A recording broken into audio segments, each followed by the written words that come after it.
भारत और पाकिस्तान के बीच में जंग होगी तो कुछ देशों को लगा उनको भरपूर फायदा हो जाएगा, भारत की इकोनॉमी पर ब्रेक लग जाएगा।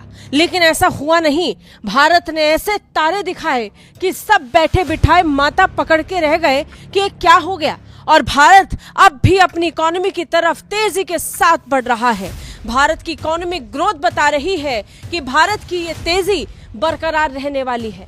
6.1% इकोनॉमी ग्रो हुई है, ये सरकारी डेटा दिखाता है। और वेडनेसडे की रीडिंग थी, उसने ये दिखाया कि India remains one of the fastest growing emerging economies, specially with China's recovery stumbling. देखिए, भारत पाकिस्तान जंग के बावजूद भारत जबरदस्त परफॉर्म करेगा। भारत की इकोनॉमी तेजी से ग्रो करने वाली है, ये बात हम नहीं बल्कि खुद संयुक्त राष्ट्र कह रहा है। संयुक्त राष्ट्र का कहना है कि भारत दुनिया की सबसे तेजी से बढ़ती प्रमुख अर्थव्यवस्था बनी रहेगी। अपने मसले मसाइल, अपने डायनामिक्स होंगे है भी, और अपनी प्रॉब्लम्स होंगी, अपने तरीके से उसको सॉल्व भी करते होंगे। ये सारी चीजें हैं, उनके साथ भी होंगी। ऐसा नहीं है कि वहां पे बिल्कुल जैसे कुछ भी नहीं है, लेकिन इसके बावजूद एक जिसे कहते हैं कि एक काम, एक विजन, एक तरीकाकार नजर आ रहा है। ये असल जो एक फर्क नजर आता है जिसकी वजह से उनकी इकोनॉमी थर्ड लार्जेस्ट इकोनॉमी की तरफ। ठीक है, इसका कहना है कि एशिया थर्ड लार्जेस्ट इकोनॉमी यानी कि भारत एशिया की तीसरी लार्जेस्ट इकोनॉमी ये एक्सपैंड हुई। इसका फोरकास्ट था कि ये 5% ग्रो करेगी, ये एक्चुअली ज्यादा एक्सपैंड करी है, यानी कि जो लोगों ने सोचा था उससे कहीं ज्यादा करी है। एक तरफ तो ये साहब कहते हैं कि जी पाकिस्तान पिछले 15 साल से जो है इसी तरह के मिलिटेंट्स को पाल रहा है, और 30 साल से मिलिटेंट्स को पाल रहा है अमेरिका के कहने पर। और उसके बाद जो है जाहिर है वहां से आपको डॉलर मिल रहे थे तो आपने वो बात मान ली, लेकिन खैर अब आप ये बात भी मान चुके हैं। चीन, अमेरिका और यूरोपीय संघ तक पीछे छूट जाएंगे और भारत इन सब से आगे निकल जाएगा। बाकी देशों की इकोनॉमी भी भारत से धीमी गति से मूव करेगी। यह बात सबसे बड़ी इकोनॉमी बनने की नहीं, लेकिन उसकी तरफ बढ़ने वाली ग्रोथ की हो रही है, जिसमें भारत नंबर 1 रहेगा।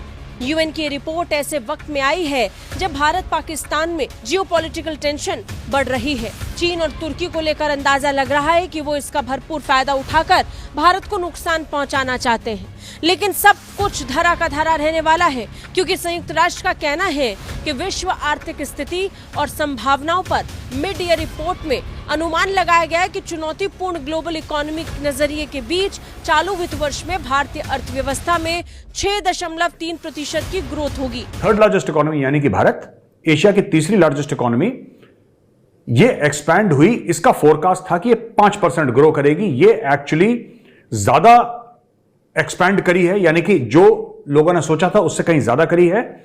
और ये जो है प्रीवियस क्वार्टर 4.5 का था, वो रिवाइज हुआ है। Full year estimate revise to 7.2%। पहले बोला था कि 7% होगी पूरे साल की। अब ये पहले मैं क्वार्टर की बात कर रहा था, मैं पूरे साल की कह रहा हूं। तो अब ये बोला था कि साहब ये 7 होगी, ये 7.2 पे एक्सपैंड कर गई है। और इंडियाज इकोनॉमी ग्रू 9.1% इन 21-22। 21-22 में 9.1% ग्रो करी है। ठीक है, ये रॉयटर्स का एक पोल है, रॉयटर्स के पोल को कोट करा जा रहा है और बोला है कि growth numbers however reflected optimism for the Indian economy despite global headwinds. हमने कुछ दिन पहले कवर करा था ना कि जर्मनी में रिसेशन आ गया, अब आ रहा है यूके में। ब्लूमबर्ग की रिपोर्ट ने यह दिखाया था कि यूके का रिसेशन का चांसेस 75% है। चाइना में रिसेशन आने वाला है, अमेरिका में रिसेशन आने वाला है, इंडिया का चांस 0 है। अब पता नहीं ये मोदी जी ने क्या स्टोरी करी है, मुझे नहीं पता, लेकिन ब्लूमबर्ग ये कह रहा है, आईएमएफ ये कह रहा है, बाकी सब लोग ये कह रहे हैं। और खासतौर से ब्लूमबर्ग की तो रिटन रिपोर्ट आई है।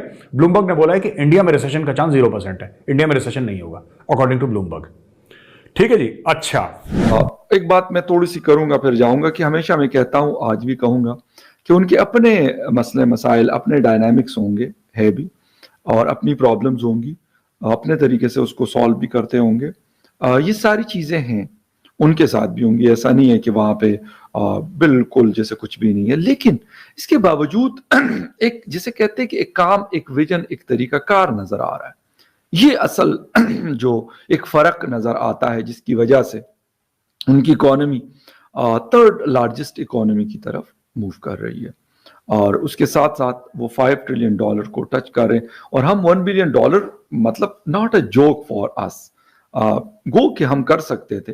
मैं हमेशा ये बात करता हूँ कि चले इंडिया का अगर 5 ट्रिलियन है तो हमारा 1 से 1.5 ट्रिलियन तो हमारा भी बनता है कि हम करें, लेकिन उसके लिए जो चीजें दरकार है, अगर आप कहते हैं कि यार इस मरज का मैं इलाज कर रहा हूँ और इसके लिए ये वाली मेडिसिन या थेरेपीज का इस्तेमाल करूंगा, लेकिन आप कहते हैं नहीं यार ये वाली मेडिसिन तो हम नहीं देंगे, बेशक कुछ भी हो जाए, ये मरता है तो मर जाए।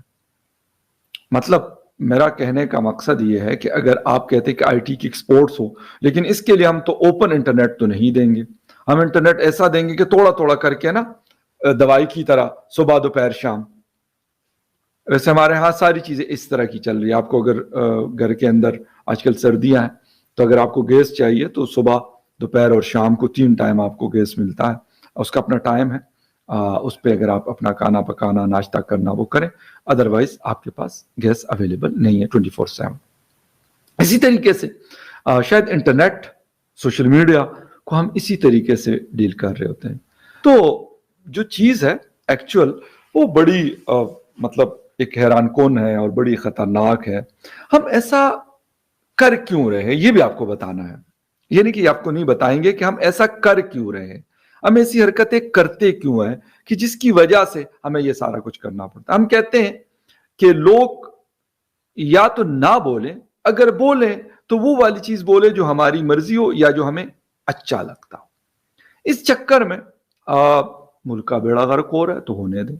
मान लिया आपकी ये बात सही है, मान लिया आपकी ये बात को जो है किसी हद तक कहा जा सकता है कि ऐसा हुआ है और भारत ने कोई सही तरीके से बताया नहीं, लेकिन आप क्या ये बता सकेंगे कि इससे पहले जब बार बार भारत ने आपसे बात की, बार बार भारत ने आपको बताया कि जी आपके यहाँ मुंबई अटैक वाले आपके यहाँ हैं, उड़ी वाले आपके यहाँ हैं, पुलवामा वाले आपके यहाँ हैं, पठानकोट वाले आपके यहाँ हैं, और आपके यहाँ से तो उन्होंने आईएसआई वालों को बुलाया भी था और वहां पे कहा था कि जी यहाँ पर आके चेक कर लीजिए, लेकिन उसके बाद भी कोई रिजल्ट नहीं निकला और आप जो है हाथ झाड़कर आ गए और आपने कहा कि नहीं जी हमारे यहाँ से कुछ, हमारे यहाँ तो कोई टेररिस्ट रहता ही नहीं है। ये बात तो इस वक्त के डिफेंस मिनिस्टर साहब का भी कहना है। एक तरफ तो ये साहब कहते हैं कि जी पाकिस्तान पिछले 15 साल से जो है इसी तरह के मिलिटेंट्स को पाल रहा है, और 30 साल से मिलिटेंट्स को पाल रहा है अमेरिका के कहने पर। और उसके बाद जो है जाहिर है वहां से आपको डॉलर मिल रहे थे तो आपने वो बात मान ली, लेकिन खैर अब आप ये बात भी मान चुके हैं। लेकिन जब भारत कहता है कि आपके यहाँ से अटैक हो रहे हैं, आपके यहाँ से मिलिटेंट्स के लोग या आपके यहाँ से जो जिहादी माइंडसेट आपने बना के रखा है वो जाकर वहां पे गड़बड़ कर रहा है, तो आप साफ इनकार कर देते हैं। अभी वाले अटैक को तो चले आप कह सकते हैं कि जी भारत ने बहुत जल्दबाजी की, भारत ने हमें बताया नहीं, भारत ने ये नहीं किया, भारत ने वो नहीं किया। पानी हमारा भारत रोक नहीं सकता। हमारे पॉलिटिशियंस ये बयान भी दे रहे हैं कि जी भारत हमारा पानी रोक नहीं सकता। उसकी वजह क्या? उसकी वजह ये कि भारत के पास पानी रखने की जगह ही कोई नहीं है। ठीक है, हमारे यहाँ ये बात की जाती है, यानी कि हर बात को हल्के में लेना, हर बात से इनकार कर देना, हर बात पे कहना जी हमारा कोई लेना देना नहीं, ये हमारी एक आदत सी बन चुकी है। ये और बात है कि अब हम ये भी कह रहे हैं कि जी अगर भारत चाहे तो हम इन्वेस्टिगेशन का हिस्सा बनने को तैयार है, लेकिन भारत बिलीव कैसे करे? भारत को इससे पहले कई धोखे हो चुके हैं हम ही को लेकर।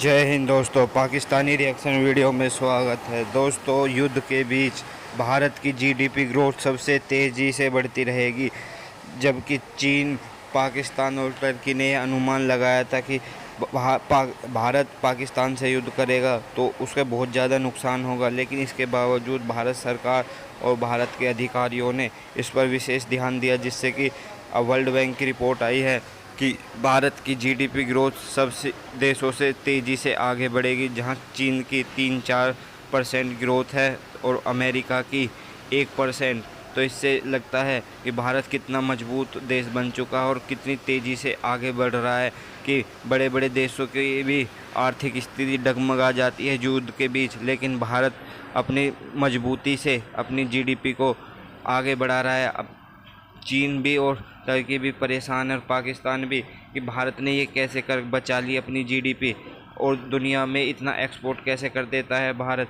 एक तरफ तो युद्ध भी कर रहा है और उसकी जीडीपी पे कोई फ़र्क नहीं पड़ा। दुनिया में भारत की ताकत बढ़ती जा रही है, अब जिससे चीन बहुत ज़्यादा परेशान है कि युद्ध में भी भारत अपनी जीडीपी बचा सकता है, तो भारत को कैसे रोका जा सकता है। इससे पता चलता है भारत की ताकत का और भारत दुनिया में कितना महत्वपूर्ण देश है और भारत को किस तरीके से दुनिया के देश चाहते हैं।